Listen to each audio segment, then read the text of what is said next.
Assalamualaikum warahmatullahi wabarakatuh. Kami mahasiswa dari STMIK Dharma Negara di sini akan mempresentasikan sebuah aplikasi yang kita bangun, yaitu aplikasi CAS, yang mana aplikasi ini adalah pengimplementasian kita dalam belajar di perkuliahan. Oke, di sini aplikasi yang kita bangun menggunakan konsep PBO, menggunakan bahasa Java dan database MySQL. Seperti itu. Kami dari kelompok 4 dengan saya sendiri, Siti Syadarana Areta, dan ada rekan saya juga namanya Bambang Aryo, kemudian rekan yang lainnya yaitu Mila Rosa, yang akan langsung mempresentasikan dan mendemokan aplikasinya. Silakan Mila Rosa. Oke, terima kasih Siti Sada. Oke, sebelumnya perkenalkan, nama saya Mila Rosa. Di sini saya akan mendemokan aplikasi yang telah kita bangun. Seperti yang kalian lihat di video kali ini, landing page pertama adalah bendahara login. Sebelum kita memasukkan bendahara login, fitur pertama yang kita bangun adalah register, di mana kalian dapat register dengan mengklik sign up pada link di sini. Lalu selanjutnya untuk di bendahara register form sendiri, kalian bisa input berdasarkan data kalian sebagai bendahara. Untuk contoh, saya akan menggunakan data saya sendiri.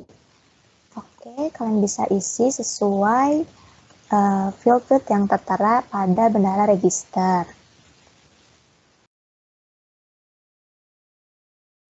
Untuk kelas, kita coba menggunakan EPL, lalu untuk spesifik mungkin MPL1, username, lalu password. Setelah data kalian isi semua, kalian dapat mengklik button register. Setelah itu akan muncul message new user add, please login. Kalian tinggal klik button OK.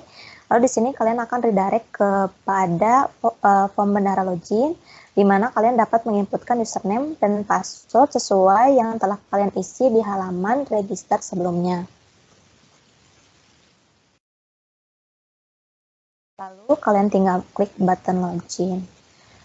Setelah itu kalian dapat melihat halaman pertama adalah halaman dashboard, di mana kalian akan melihat nama kalian sebagai bendahara yang login. Seperti contoh sebagai saya Mila Rosa. Lalu pada fitur aplikasi ini, pertama kita memiliki fitur members, kedua pemasukan, dan ketiga pengeluaran. Juga di dashboard kalian dapat melihat jumlah members dan jumlah uang kas yang kalian kelola sebagai bendahara. Selanjutnya, setelah fitur register dan login, saya akan mendemokan fitur data members. Kalian tinggal klik members pada menu, lalu akan memunculkan form baru untuk data members, di mana di sini kalian bisa lihat bendahara name dan member class itu not editable karena kita sudah mengget dari data kita sendiri sebagai bendahara dan kelas sebelumnya.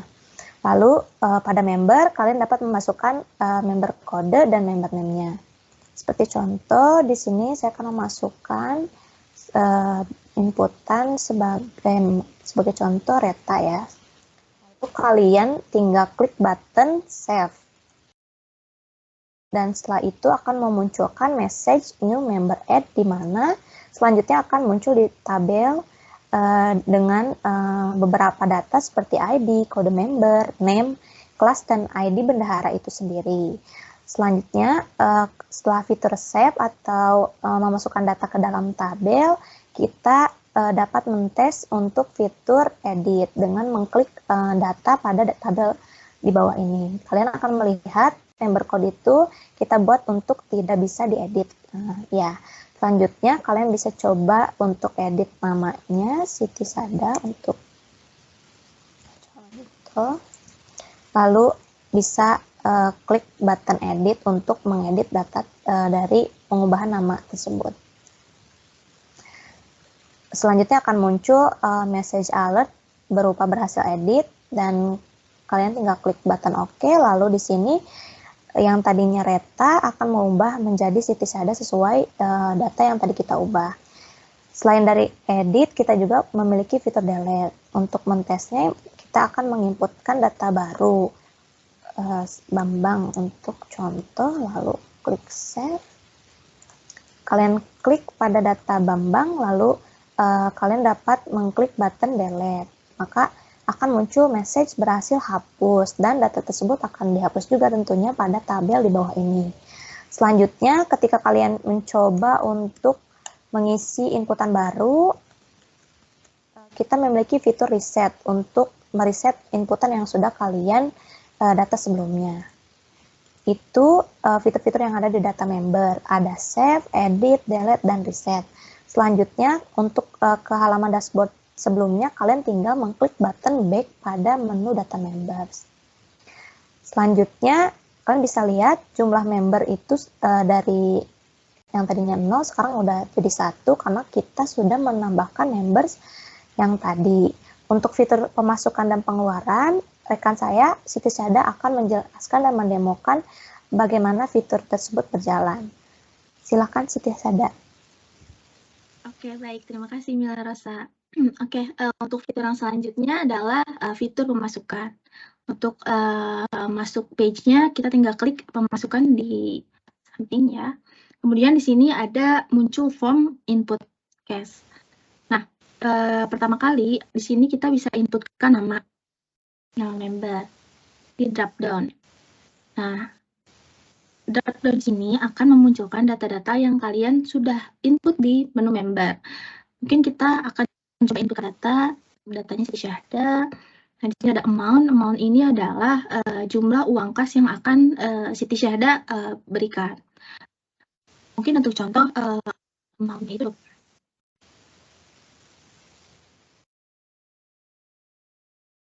Oke, kemudian ada date ini kita bisa isikan tanggal, mungkin isi tanggal hari ini 20 Agustus 2022.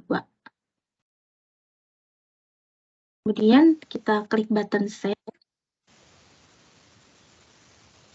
Nah, setelah klik button save, di sini nanti ada muncul pop-up alert di mana message-nya yaitu your data has been saved. Di sini kita bisa klik OK aja. Nah, di sini data-data yang tadi kita mau input sudah terinputkan dan di-show di table, yang mana ada beberapa field. Di sini ada kode member, nama, kelas, amount, dan date. Nah, untuk kode member dan kelas sendiri itu tergenerate dari ketika kita inputkan data member. Nah, kemudian kita juga bisa mengedit datanya dengan mengklik data di table. Kemudian kita bisa edit mungkin amount-nya jadi 30.000. Nah, setelah itu kita klik edit. Nah, di sini juga ketika kita sudah mengklik edit, ada pop-up alert, your data has been updated. Kita bisa pilih OK. Kemudian untuk delete mungkin kita akan coba delete juga. Kita klik datanya. Kemudian kita bisa klik button delete. Nah, kemudian datanya sudah terhapus. Nah, untuk contoh mungkin ketika kita akan inputkan nama, kemudian ketika kita inputkan cache ini, kemudian tidak jadi, kita bisa klik reset.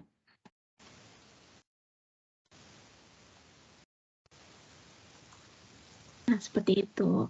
Mungkin untuk contoh data bisa di kembali ya, seperti tadi.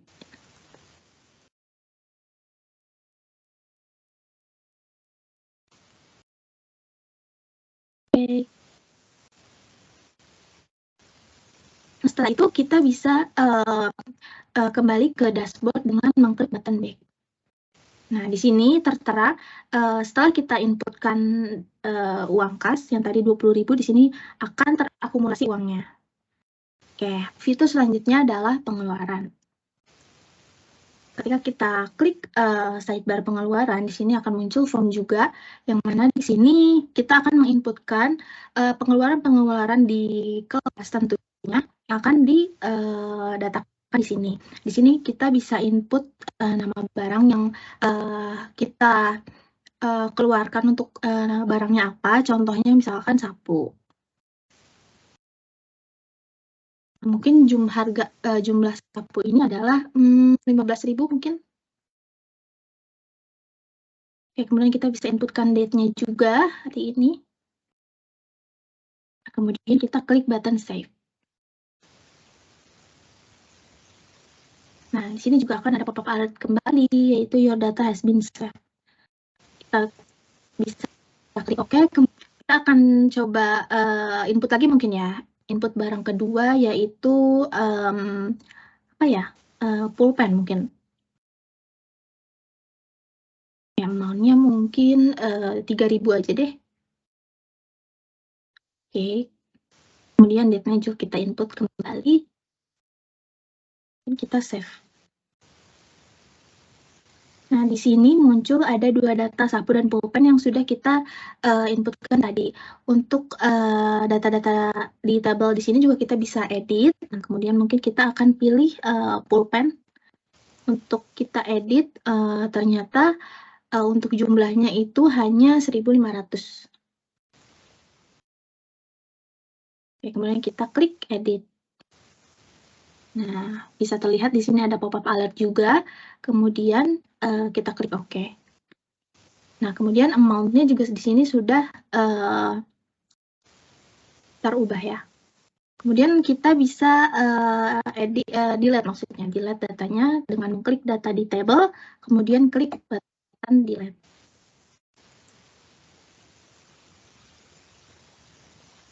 Oke, kemudian ada pop-up alert.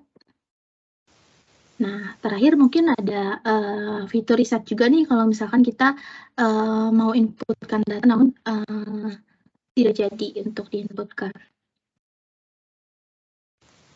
Nah, seperti itu. Setelah itu kita bisa back ke dashboard. Nah, di sini kita lihat ada perubahan jumlahnya 20.000 menjadi 5.000 karena tadi kita udah input pengeluaran sapu yang berjumlah 15.000.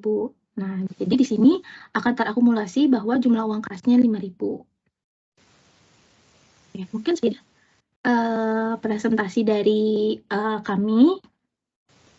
Mungkin kurang lebihnya mohon maaf. Wassalamualaikum warahmatullahi wabarakatuh.